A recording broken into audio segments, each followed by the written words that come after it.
박근혜 탄핵 결정문 결정 유지를 살펴봄으로써 향후 있을 윤석열 대통령의 탄핵 심판 결과를 간내볼 수 있겠습니다. 대통령 박근혜 탄핵 2016년 나일 2017년 3월 10일 전원재판부 결정 유지 1. 탄핵 소추 사유는 그 대상 사실을 다른 사실과 명백하게 구분할 수 있을 정도의 구체적 사실이 기재되면 충분하다. 이 사건 소추 의결서의 헌법 위배 행위 부분은 소추 사유가 분명하게 유형별로 구분되지 않은 측면이 있지만 소추 사유로 기재된 사실관계는 법률 위배 행위 부분과 함께 보면 다른 소추 사유와 명백하게 구분할 수 있을 정도로 충분히 구체적으로 기재되어 있다.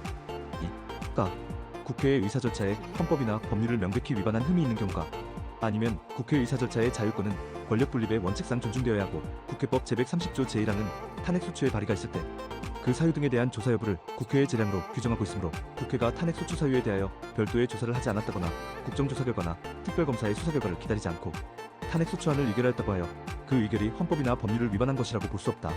나 국회법의 탄핵 소추안에 대하여 표결 전에 반드시 토론을 거쳐야 한다는 명문 규정은 없다.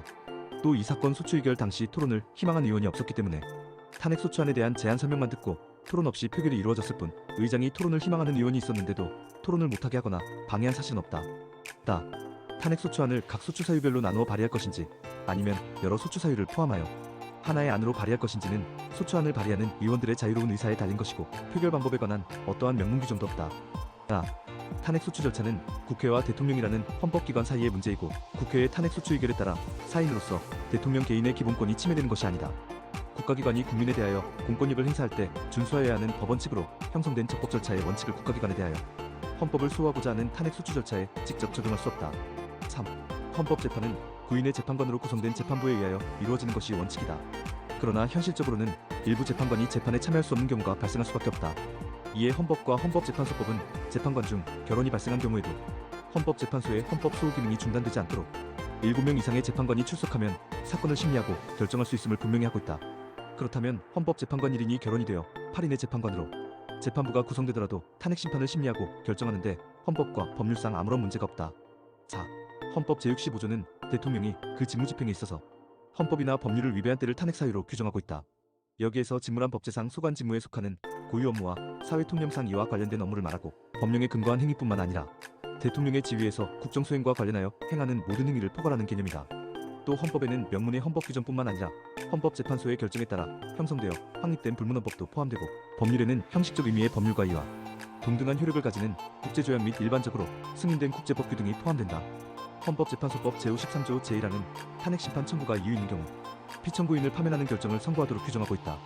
대통령을 탄핵하기 위해서는 대통령의 법 위배 행위가 헌법 질서에 미치는 부정적 영향과 해악이 중대하여 대통령을 파면함으로써 얻는 헌법 수호의 이익이 대통령 파면에 따르는 국가적 손실을 압도할 정도로 커야 한다.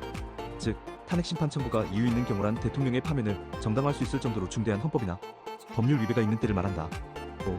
헌법 제7조 제1항은 국민주권주의와 대의민주주의를 바탕으로 공무원을 국민 전체에 대한 봉사자로 규정하고 공무원의 공익실현 의무를 천명하고 있고 헌법 제69조는 대통령의 공익실현 의무를 다시 한번 강조하고 있다. 대통령은 국민 전체에 대한 봉사자이므로 특정 정당, 자신이 속한 계급종교지역사회단체, 자신과 친분 있는 세력의 특수한 이익 등으로부터 독립하여 국민 전체를 위하여 공정하고 균형있게 업무를 수행할 의무가 있다.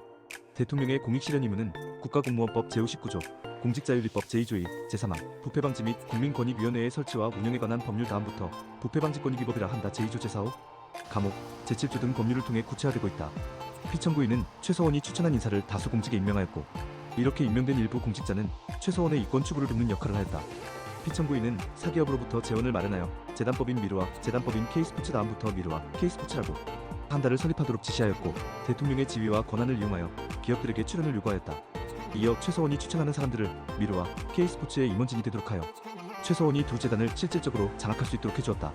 그 결과 최서원은 자신이 실질적으로 운영하는 주식회사 플레이그라운드 커뮤니케이션즈와 주식회사 WK 다음부터 WK라고 한 달을 통해 위 재단을 이권 창출의 수단으로 활용할 수 있었다. 피청구인은 기업에 대하여 특정인을 채용하도록 요구하고 특정 회사와 계약을 체결하도록 요청하는 등 대통령의 지위와 권한을 이용하여 사기업 경영에 관여하였다. 그 밖에도 피청구인은 스포츠클럽 개편과 같은 최서원의 이권과 관련된 정책 수립을 지시하였고 롯데그룹으로 하여금 5대 거점 체육인재, 육성 사업을 위한 시설 건립과 관련하여 K스포츠에 거액의 자금을 출연하도록 하였다. 피청구인의 이러한 일련의 행위는 최서원 등의 이익을 위해 대통령으로서의 지위와 권한을 남용한 것으로서 공정한 직무 수행이라 할 수 없다. 피청구인은 헌법 제7조 제1항, 국가공무원법 제59조, 공직자윤리법 제2조의 제3항, 부패방지권익위법 제2조 제4호 과목 제7조를 위반하였다. 6. 피청구인은 직접 또는 경제수석비서관을 통하여 대기업, 임원 등에게 미르와 K스포츠에 출연할 것을 요구하였다. 대통령의 재정경제 분야에 대한 광범위한 권한과 영향력, 비정상적 재단 설립 과정과 운영 상황 등을 종합하여 보면 피청구인의 요구는 임의적 협력을 기대하는 단순한 의견 제시나 권고가 아니라 사실상 구속력 있는 행위라고 보아야 한다. 공권력 개입을 정당화할 수 있는 기준과 요건을 법률로 정하지 않고 대통령의 지위를 이용하여 기업으로 하여금 재단법인에 출연하도록 한 피청구인의 행위는 해당 기업의 재산권 및 기업 경영의 자유를 침해한 것이다. 피청구인은 롯데그룹의 최서원의 이권 사업과 관련 있는 하남시 체육시설 건립 사업 지원을 요구하였고 안종범으로 하여금 사업 진행 상황을 수시로 점검하도록 하였다. 피청구인은 현대자동차그룹의 최서원의 지인이 경영하는 회사와 납품 계약을 체결하도록 요구하였고 주식회사 KT에는 최서원과 관계 있는 인물의 채용과 보직 변경을 요구하였다.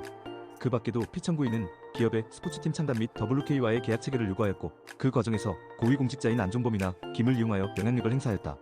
피청구인의 이와 같은 일련의 행위들은 기업의 임의적 협력을 기대하는 단순한 의견 제시나 권고가 아니라 구속적 성격을 지닌 것으로 평가된다. 아무런 법적 근거 없이 대통령의 지위를 이용하여 기업의 사적자치 영역에 간섭한 피청구인의 행위는 해당 기업의 재산권 및 기업 경영의 자유를 침해한 것이다. 7. 피청구인의 지시와 묵인에 따라 최서원에게 많은 문건이 유출되었고 여기에는 대통령의 일정 외교 인사 정책 등에 관한 내용이 포함되어 있다. 이런 정보는 대통령의 직무와 관련된 것으로 일반에 알려질 경우 행정 목적을 해야 할 우려가 있고 실질적으로 비밀로 보호할 가치가 있으므로 직무상 비밀에 해당한다. 피청구인이 최서원에게 위와 같은 문건이 유출되도록 지시 또는 방치한 행위는 국가공무원법 제60조의 비밀엄수 의무를 위반한 것이다. 8. 피청구인이 문화체육관광부 소속 공무원인 노태강과 진재수에 대하여 문책성 인사를 하도록 지시한 이유가 이들이 최서원의 사익 추구에 방해가 되기 때문이었다고 볼 증거가 부족하고 피청구인이 유진룡을 면직한 이유나 대통령 비서실장이 1급 공무원, 6인으로부터 사직서를 제출받도록 지시한 이유도 분명하지 않다. 9. 피청구인의 청와대 문건 유출에 대한 비판, 발언 등을 종합하면 피청구인이 세계일보의 정윤회 문건 보도에 비판적 입장을 표명하였다고 볼 수 있으나 이러한 입장 표명만으로 세계일보의 언론의 자유를 침해하였다고 볼 수는 없고 조원규의 대표이사직 해임에 피청구인이 관여하였다고 인정할 증거가 부족하다. 10. 피청구인은 행정부의 수반으로서 국가가 국민의 생명과 신체의 안전 보호 의무를 충실하게 이행할 수 있도록 권한을 행사하고 직책을 수행하여야 하는 의무를 부담한다. 하지만 국민의 생명이 위협받는 재난 상황이 발생하였다고 하여 피청구인이 직접 구조활동에 참여해야 하는 등 구체적이고 특정한 행위 의무까지 바로 발생한다고 보기는 어렵다. 세월호 참사에 대한 피청구인의 대응 조치에 미흡하고 부적절한 면이 있었다고 하여 곧바로 피청구인이 생명권 보호 의무를 위반하였다고 인정하기는 어렵다. 11. 대통령의 직책을 성실히 수행할 의무는 헌법적 의무에 해당하지만 헌법을 수호해야 할 의무와는 달리 규범적으로 그 이행이 관철될 수 있는 성격의 의무가 아니므로 원칙적으로 사법적 판단의 대상이 되기는 어렵다.